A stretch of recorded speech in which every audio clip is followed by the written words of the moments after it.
Voilà,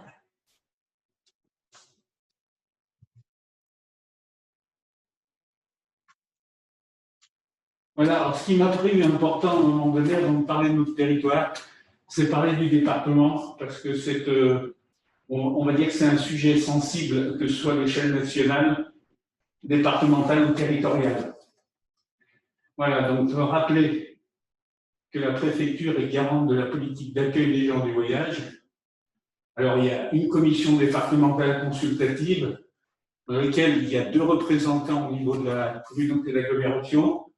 Donc, c'est Daniel Tavel en tant que suppléant et moi-même. Il y a un schéma départemental qui vient d'être revu, puisque maintenant on est sur le dispositif 2019-2025. Il y a bien évidemment des arrêtés d'acquisition qui sont pris par la préfecture quand il y a des installations ici, des mises en demeure d'évacuation qui génèrent en général après à un moment donné une démarche auprès du tribunal administratif de Grenoble. L'Assasson est également un acteur social très important. Pour notre territoire, en fait, elle est missionnée pour gérer le dispositif des gens du voyage. Donc, c'est elle qui est chargée d'organiser des réunions de concertation avec tous les territoires de la Savoie. Et puis, elle est missionnée également pour recruter et gérer une médiateur départemental qui est au sein de la structure Saint-Nabord-Service maintenant depuis 3 ans. Et puis, elle est chargée, bien évidemment, de travailler sur les bilans.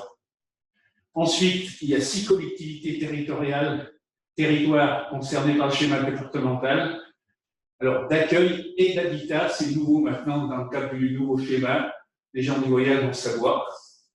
Alors, Arizère, cœur de Maurienne.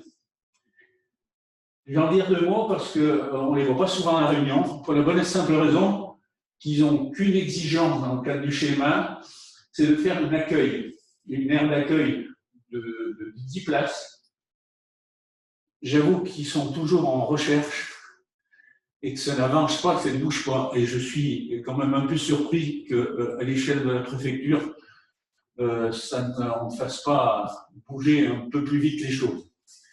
Donc, je crois que vous avez vu 1 ou 2 fois en réunion. Cœur de Savoie, donc c'est Montmélian, bien évidemment, et le secteur Montmélian, Grand Chambéry, qui est très impacté par justement ce public et ces installations. Grand Lac également, autour d'Aix-les-Bains. Et la communauté de communes de Haute-Tarentaise, je la cite aussi parce que dans le schéma départemental, c'est noté qu'il y a une aire d'accueil à Bourg-Saint-Maurice, mais c'est plutôt une aire d'accueil pour accueillir des saisonniers. À mon avis, au travers des différents bilans que j'ai vus, je crois que j'ai jamais vu des gens de voyageurs. Voilà. Mais c'est important de le préciser parce que souvent, dans les réunions que nous avons, on a les 4 territoires.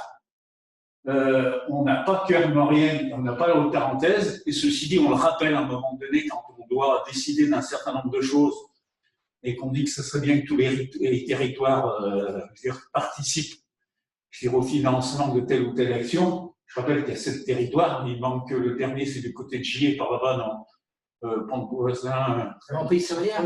Avant Pays-Savoyard. Voilà, c'est ça. Il manque que celui-là. Je pourrais dire qu'au regard, à un moment donné, de ce que je vous présente, Cœur-Maurienne et la Haute-Tarentaise pourraient participer, à un moment donné, notamment au financement de la mousse. C'est une délibération qu'on a prise dernièrement.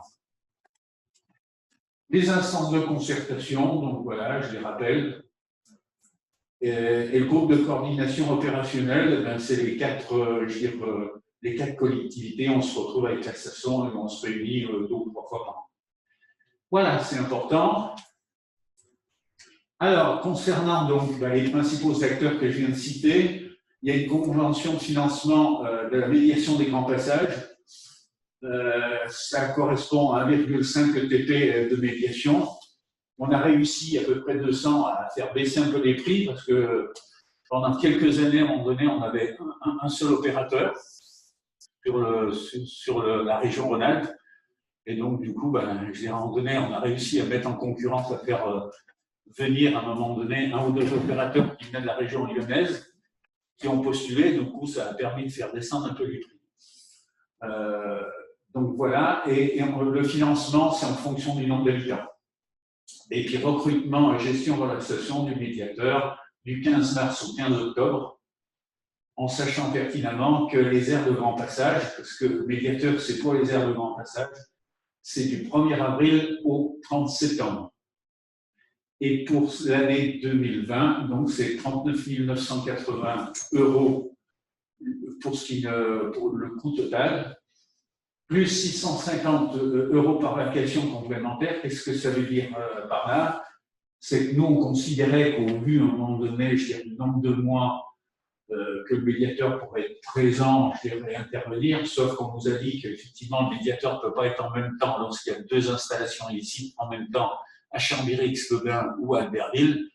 Donc, ils nous ont dit à un moment donné, si par hasard, il y a des actions faites par des installations ici, faites par les gens du voyage le même week-end, ils pourraient être amenés à solliciter une deuxième personne pour intervenir sur les 2 sites. C'est pour ça qu'on nous avait mis dans l'appel d'offres 650 € jusqu'à maintenant, en 2019, en 2020, on l'a pas utilisé. Et la participation de la Rivière, donc 6 956 au vu du nombre d'habitants. Voilà. Alors, juste un petit schéma rapide. C'est les différents acteurs qui sont concernés, la préfecture, la commission départementale, je vous ai parlé des sites territoires. Les autres membres qui sont dans la commission, là, ce sont la direction départementale des territoires, les DPT, gendarmerie et police nationale, l'éducation nationale par rapport à la scolarisation des élèves, des enfants lorsque ce sont des sédentaires. Il y a des gens du voyage, où par moment, il faut faire un petit peu attention à ce qu'on dit, ou par moment, on se dit vraiment les choses. Quand à un moment donné, ils disent que tout va bien et que ce n'est pas vrai, ben, des fois, on a l'occasion aussi carrément de leur dire ce qu'on en pense. Le conseil départemental et aussi la chambre d'agriculture, parce que souvent, c'est des installations illicites aussi près des agriculteurs. Voilà, je crois qu'on en arrive, on a fini pour la partie départementale. Pour la partie d'Arisère, donc on est en conformité avec le schéma départemental. Ça, c'est important parce que pendant de nombreuses années, on n'y était pas.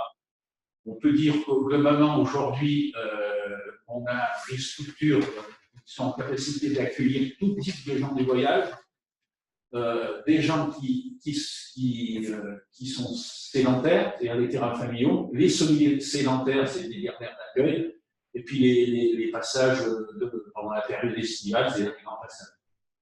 On a créé depuis, je dirais, 5 ans, 5 terrains familiaux. Albertville, il y a 8 emplacements, c'est chemin de la digue. Grignon, il y en a 3. Et la particularité de Grignon, c'est que ça a été le premier qui a été réalisé. Et pour le moment, c'est encore la commune de Grignon qui le gère pour la bonne et simple raison que lorsqu'ils ont fait des travaux, il y a eu des imperfections et ça fait depuis une dizaine d'années qu'il y a des procédures. Et donc, ce qui était convenu entre l'agglomération et la commune de Grignon, c'est tant que les procédures ne sont pas terminées, on ne fait pas le transfert. Mais c'est compliqué. La Betty, 3 emplacements, Tour-en-Savoie, 3 emplacements et Ugine, 4 emplacements. Réhabilitation, construction de l'aire d'accueil d'Albertville. Je rappelle qu'à un moment donné, il y avait une aire d'accueil qui avait été créée en 1992 à la période des Jeux Olympiques, qui a été bien aménagée, qui a été gérée pendant quelques mois, 6 mois exactement, par une association. Très vite, à un moment donné, l'association s'est désengagée. Et c'est devenu par la suite, à un moment donné, un terrain de non-droit, parce qu'en fait, c'est eux qui s'autogéraient. Et quand on sait ce que ça veut dire l'autogestion, par moment, toutes les difficultés qu'on a pu rencontrer, puisque quand on a fait les travaux sur place, je peux vous dire, on a trouvé beaucoup de choses sur le site. C'est une aire d'accueil maintenant de 30 places caravanes. Alors, c'est important de la précision. Quand on dit 30 places caravanes, c'est 30 caravanes possibles. Et comme on considère que chaque famille a 2 caravanes, donc c'est 30 places caravanes, 15 emplacements famille. Donc on a une capacité d'accueillir 15 familles de sédentaires en même temps. L'aire provisoire de grand passage de Saint-Vital, on en parle parce que pendant plusieurs années, là, pendant 4 ans, on n'avait pas d'aire de grand passage. Et comme on voulait être en règle au schéma départemental, la préfecture avait à un moment donné réquisitionné le terrain de Lille sur la commune de Saint-Vital, et donc qui a servi d'aire d'accueil provisoire pendant 4 ans.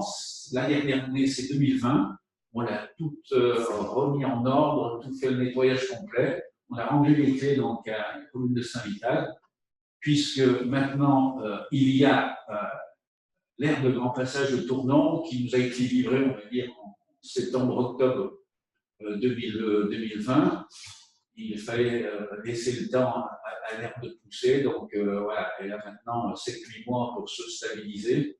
C'est une aire qui a une capacité d'accueillir 30 à 100 caravanes. Elle se trouve derrière l'aérodrome et on a choisi expressément cet endroit. Pour la bonne et simple raison, c'était un endroit retiré. Ça permet à un moment donné que chacun soit tranquille, que ce soit les gens du voyage ou les habitants du territoire. En limite de propriété d'une commune et d'une autre, de Tournon et de Notre-Dame-des-Millières. Et surtout, on a aussi fait en sorte de ne pas pénaliser les agriculteurs. Donc, en fait, c'est installé dans une, on va dire, une forêt qui est plutôt en friche, on va dire, hein, pour grande partie. Si tu veux, on peut y aller. Voilà. Voilà, alors, vous la voyez là, je veux dire, c'est avant, quand il y avait encore la forêt, le petit rond qui est là.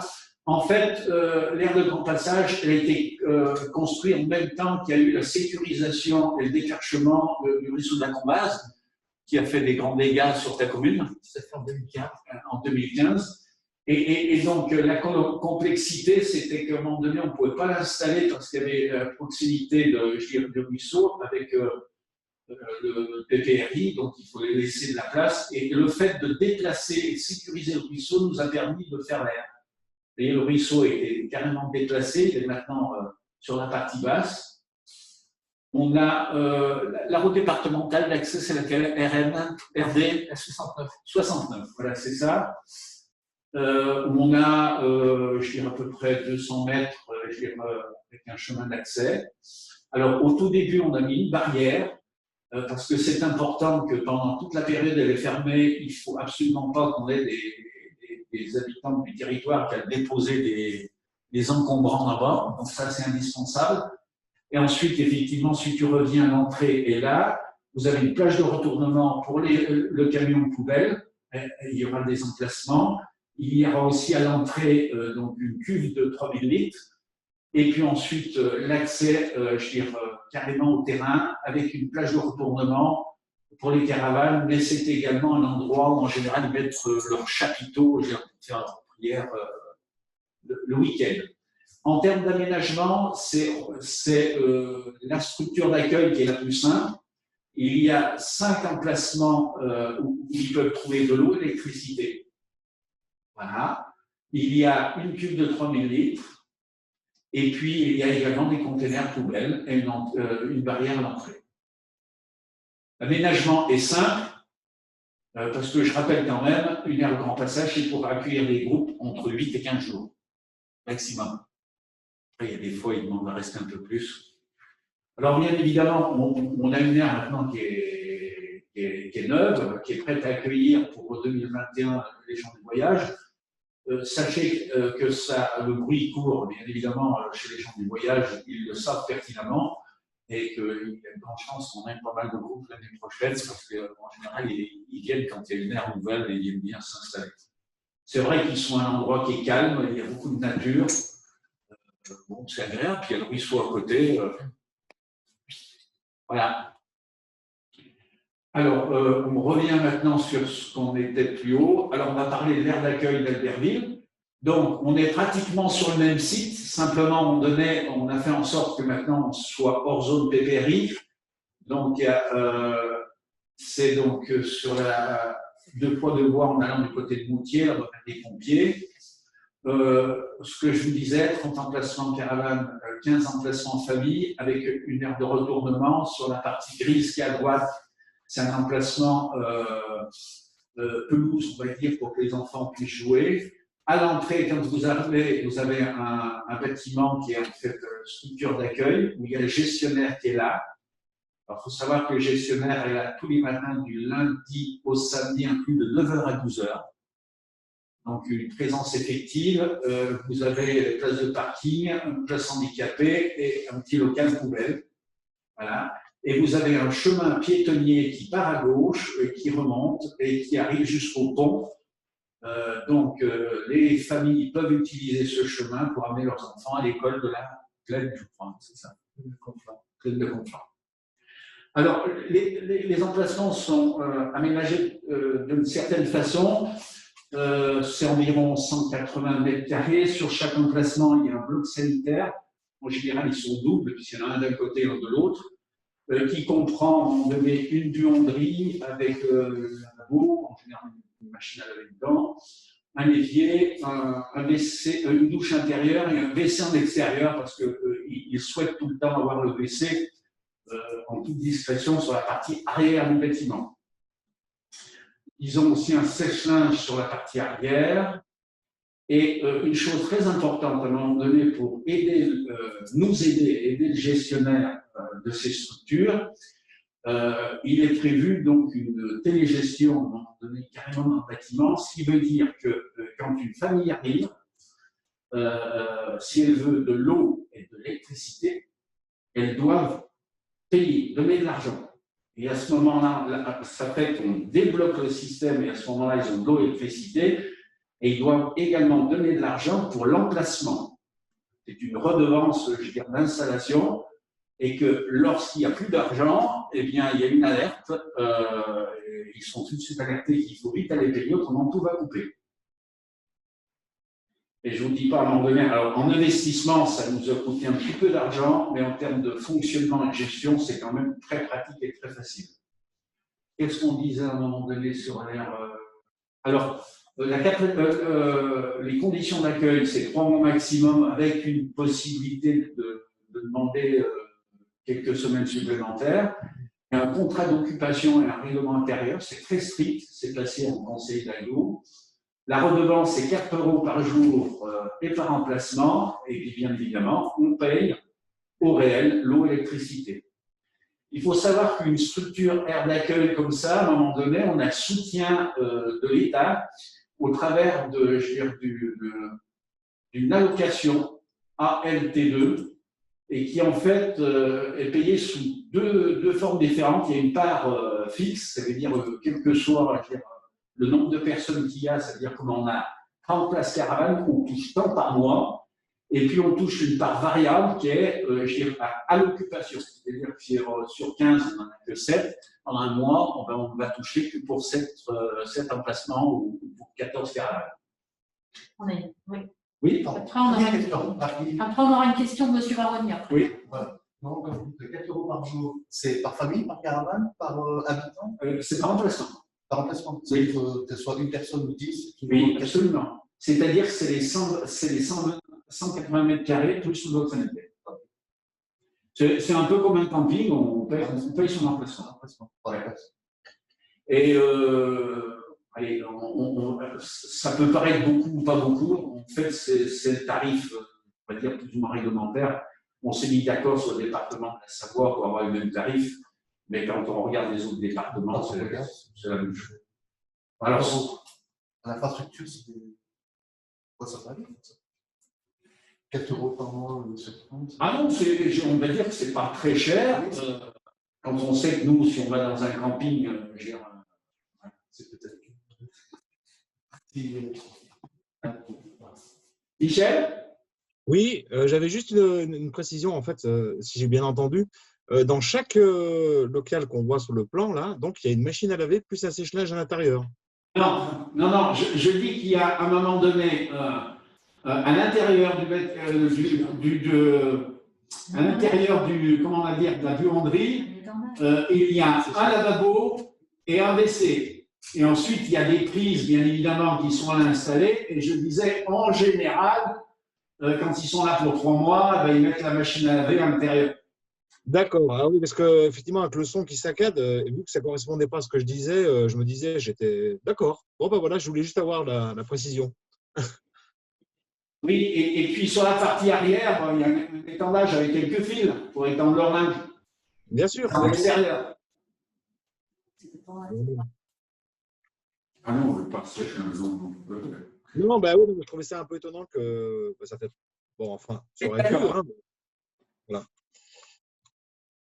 Voilà, donc ça, on est sur l'aire d'accueil. Maintenant, sur les terrains familiaux. Alors, c'est ce que je disais tout à l'heure. Donc, Albertville, 8 emplacements, La Bâtie, 3 emplacements, Tours, 3, et Eugène, 4 emplacements. Et il y a donc un terrain familial géré par la commune de Grillon en attente de transfert.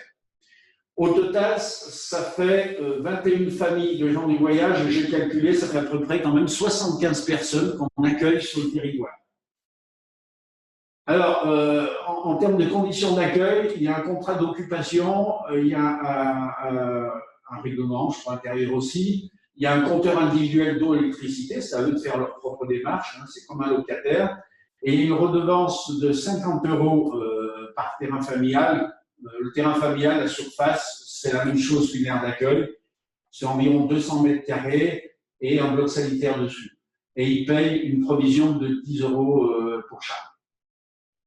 Et en termes de recettes, qu'est-ce que j'ai marqué la recette, oui, ça c'était la recette 2019, 10 800 € par an pour l'ensemble des terrains. Voilà, un peu tous les emplacements. Alors, qu'est-ce que je peux dire par rapport aux terrains familiaux? Le premier qui a été réalisé, c'est le terrain familial d'Ugine, la famille, comment ça s'appelle? Christian Mélard, la famille Mélard. Ils sont bien installés, on a été obligé de les déplacer sur la zone industrielle parce que du coup, à un moment donné, il y a une proximité d'une entreprise qui a fait du bruit. Ils sont bien installés. C'est des gens avec qui on n'a absolument aucun souci et tout.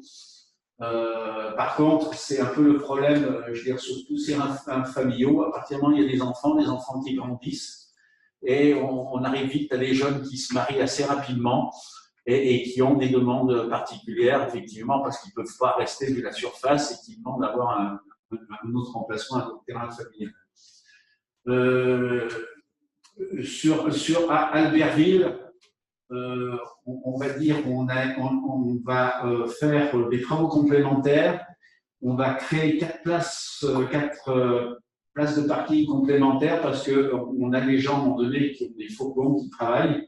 Et donc, du coup, il n'y a pas assez de places. On met en général 2 places de parking par emplacement, par famille. Mais là, il y a un besoin complémentaire. On a maintenant un emplacement. On attend un Sencoda qui va nous mettre à disposition ces terrains. On attend un document officiel pour pouvoir faire les travaux qui devraient être faits début 2021 et qui permettra notamment à la famille Gardener, à un moment donné, d'avoir 4 emplacements pour 4 fourgons et qui permettra de libérer de l'espace sur le bord du chemin de la digue où ils mettent pour le moment leurs véhicules. Puis il nous restera, je dirais, à un moment donné, par contre, puisque la Sencoda a fait une maison intergénérationnelle, une maison, on peut appeler ça, une maison senior. Et donc, ils se sont pas mal passés avec les camions, ils ont un peu abîmé le chemin de la digue, il y a des trous.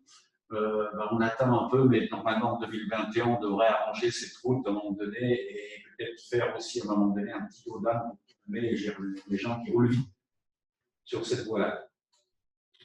Sur Tours, on va dire sur. Il y a 3 familles. Le patriarche avec ses 2 enfants, oui. Et puis, les terrains familiales de La Bâtie, une particularité, ils ne sont pas tous de la même famille. Ils ne sont pas tous de la même famille. Alors, surtout, en ce moment, on a quelques relations en ce moment entre les familles et l'agglomération. Et on a aussi, à un moment donné, des discussions en ce moment avec le voisin qui, à un moment donné, veut déposer un mur de proximité. Et on est en train de recadrer, à un moment donné, les travaux qui sont en train de se faire. Voilà. Donc, on peut parler du gestionnaire. On est allé un petit peu. Alors, c'est important. il faut savoir qu'à un moment donné, on a essayé de faire des choses en cohérence. Tant qu'il n'y avait que les terrains familiaux et qu'on n'avait pas l'aire d'accueil et pas l'aire de grand passage, eh bien, la gestion du terrain familial d'Ugine était faite par l'auberge d'Ugine. Et pour ce qui concerne, je veux dire, Albertville, Tours et la Bâtie, c'était fait par Val-Savoie, Habitat. Bon, ils ont fait du mieux qu'ils pouvaient. Après, c'est pas leur métier. Hein, c'est pas leur métier, c'est exactement ça. Et donc, du coup, il venait nécessaire de faire un appel d'offres, ce qu'on a fait, je dirais, fin 2019. Et donc, on a maintenant, je dirais, une structure qui est vraiment professionnelle, qui gère à la fois tous les terrains familiaux, qui gère l'aire d'accueil et qui gère l'aire de grand passage. Et je peux vous assurer que c'est très pratique, puisque dans l'appel d'offres, on a notamment notifié également qu'ils étaient chargés des travaux internes, des petits travaux, et aussi, à un moment donné, du nettoyage des aires. Pour la bonne et simple raison que nos agents ne souhaitaient pas aller sur ces espaces-là. Et on va dire globalement que, puisque c'est une première expérience, puisque ça a démarré le 6 mars 2020, on a eu 8 mois d'expérience. C'est une structure qu'on connaissait, puisque c'est en même temps la structure, à un moment donné, qui a le médiateur départemental. Qu'on connaissait bien, on va dire globalement ça se passe bien, il y a eu un petit cadrage sur certaines choses, mais on est content de leur prestation et vraiment c'est un vrai plus, même si ça coûte de l'argent. Est-ce qu'on a, voilà, je crois que c'est un peu les coûts. Oui. Voilà, et donc ce gestionnaire s'appelle Saint-Labor Service. Je crois qu'on a fait le tour. Après, tu veux parler de Saint-Vital, on en a déjà parlé. Oui, j'en ai parlé. Et puis, il y a... Alors si, je veux quand même parler de ça, des installations illicites, alors, parce que je veux dire, en plus, le maire d'Albertville est bien au courant de ces choses-là, ben, chaque année, on a beau être en règle avec le schéma départemental, on a beau faire tout ce qu'il faut, et bien parfois on tombe sur des groupes et des responsables qui ne sont pas respectueux des règles et des engagements des collectivités, notamment de la Isère, et qui se permettent d'aller s'installer de manière illicite. Donc 2018, le terrain de foot de la Bâtie, 2019, terrain de foot de Grignan, terrain de foot de la Bâtie et le terrain de foot de Sainte-Hélène-sur-Isère. Et en 2000, ils sont repartis à Sainte-Hélène-sur-Isère, à Albertville ou Chériac, et sur un terrain privé. Alors, heureusement, on a d'excellentes relations avec la préfecture, puis on commence à être un petit peu rodé, on a l'habitude, et donc maintenant, je vais vous donner, on travaille bien avec les communes du territoire qui ont l'habitude, qui peuvent être en capacité d'accueillir des installations illicites. On essaye d'être très rigoureux. On va dire, dès qu'il y a une installation illicite, c'est l'intervention tout de suite du médiateur, de la police nationale si c'est Albertville, de la gendarmerie si c'est les autres communes, avec un constat à l'appui le plus vite possible. Ils prennent des numéros d'immatriculation, on donné des véhicules, des caravanes. Ensuite, je veux dire, la gendarmerie ou la police nationale envoie le rapport à la préfecture. Parallèlement à ça, la commune, accompagnée par Arisère, donc font un courrier, une demande écrite auprès du préfet pour un arrêté d'expulsion dans les meilleurs délais. L'idée, c'est de le faire dans la demi-journée. Nous, souvent, on a fait appel à un constat d'huissier pour compléter à un moment donné s'il y avait des dégradations, des casques pour rentrer sur le terrain. Ensuite, donc, la préfecture, et notamment les deux dames qui nous suivent, font le nécessaire pour qu'il y ait un arrêté d'expulsion qui soit fait dans les 24 heures par le préfet, affiché et remis aux gens du voyage. Eux, ils ont 24 heures pour faire un recours, ça part tout au tribunal administratif qui doit se positionner en 72 heures. Et j'ai envie de dire que depuis 3 ans maintenant, ils ont tellement l'habitude qu'on soit réactif, opérationnel, et que de toute manière, on ne lâche rien, qu'en général, je veux dire, 3-4 jours maximum, ils s'en vont. Ce qui n'était pas le cas il y a encore de nombreuses années où ils étaient capables à un moment donné de se frotter les mains, ils disaient de toute manière, au bout de 15 jours, de toute manière, on partira, le temps que vous fassiez vos procédures.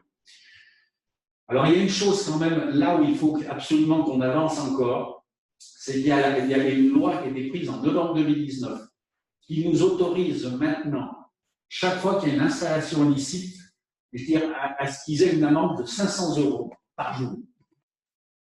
Ça, c'est le législateur qui a pris cette décision-là. Il y a bien eu des décrets qui ont été pris, sauf que quand je suis allé voir le capitaine de gendarmerie, il m'a dit le problème, c'est qu'ils n'ont pas fait les démarches nécessaires pour qu'on fasse des procédures par via Internet. Donc, moi, j'ai sollicité l'État pour qu'à un moment donné, de savoir où c'en était. J'étais au mois de septembre, je n'avais toujours pas de réponse, parce que c'est un outil formidable. Si à un moment donné, les gendarmes sont en capacité d'intervenir au moment de l'installation licite, ils prennent les numéros et à ce moment-là, ils peuvent facturer 500 par jour. Et je vous prie de croire que ça peut être radical. Sauf qu'aujourd'hui, ils ne peuvent pas le faire. Et c'est là qu'il y a des fois des dérapages entre les lois qui sont votées et la mise en pratique sur le terrain. Donc, l'objectif en 2021, là, du coup, je vais me le noter dans le compte rendu, c'est que je vais refaire un courrier, je dirais en haut lieu, pour savoir où ça en est suite à ma demande. Voilà. Y a-t-il des questions complémentaires? Essayez d'être plus précis, plus pointu par rapport à ce dossier bien sensible.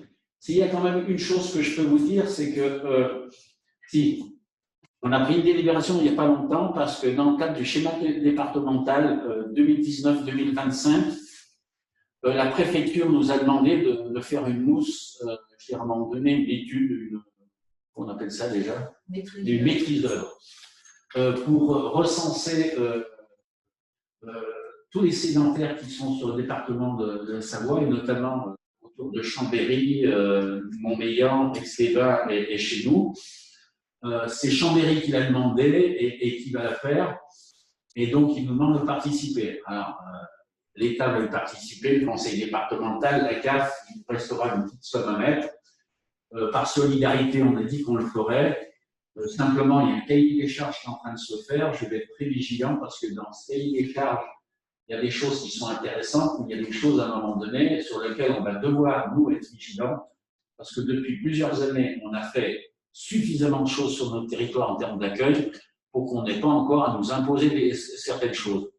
Or, j'ai cru voir dans un cahier des charges à un moment donné qu'à l'issue de cette mousse, je veux dire, le schéma départemental serait revu avec une nouvelle exigence.